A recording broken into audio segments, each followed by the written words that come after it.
প্রিয় দর্শক বন্ধুরা, এই মুহূর্তের জন্য south 24 Pargana 2009 primary recruitment process related সর্বোচ্চ ন্যায়ালয় সুপ্রিম কোর্টে গুরুত্বপূর্ণ মামলার ক্ষেত্রে এবার সম্মানীয় বিচারপতিদের কড়া পর্যবেক্ষণ। তবে কি কিছু একটা ঘটতে চলেছে?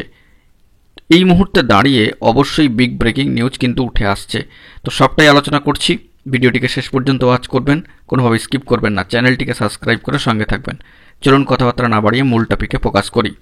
বন্ধুরা, 2009 সালে প্রাথমিকে শিক্ষক নিয়োগ প্রক্রিয়ায় যে জটিলতা তা কাটাতে সর্বোচ্চ ন্যায়ালয় সুপ্রিম কোর্টে আগামী 2 সপ্তাহ পরে কিন্তু ফের মামলাটি বিস্তারিত শোনা হবে এবং সেই অনুযায়ী একটা টেন্টেটিভলি শিডিউল কিন্তু আপাতত রয়েছে এবং সেই অনুযায়ী কিন্তু ডেডলাইনটাও উঠে এসেছে 24 তারিখ, আগামী 24/1/2025। গত সোমবার মামলায় এমনটাই জানিয়ে দিয়েছে সর্বোচ্চ ন্যায়ালয় সুপ্রিম কোর্ট এবং সেই দিক থেকে আবেদনকারীরা মামলা আরও কিছুটা পিছানোর আর্জি জানান।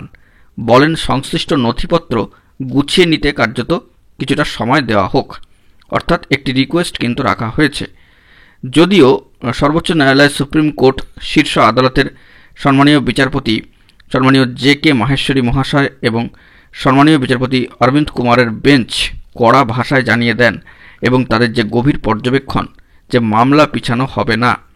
সর্বোচ্চ ন্যায়ালয়ের সুপ্রিম কোর্ট সূত্রে জানা গিয়েছে বর্তমানে যে আগামী 24শে জানুয়ারি পরবর্তী শুনানি হতে পারে, এরকমটাই কিন্তু লক্ষ্য করা যাচ্ছে এবং কোর্টের সাইট থেকে যে স্ট্যাটাস উঠে আসছে তাতে 24শে জানুয়ারির ডেডলাইনটাই কিন্তু রয়েছে, অর্থাৎ 24/1/2025।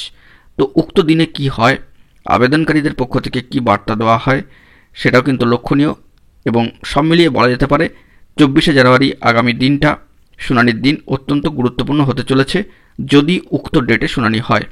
তো এখন এটুকুই, সকলে ভালো থাকবেন, চ্যানেলটিকে সাবস্ক্রাইব করে সঙ্গে থাকবেন। ধন্যবাদ।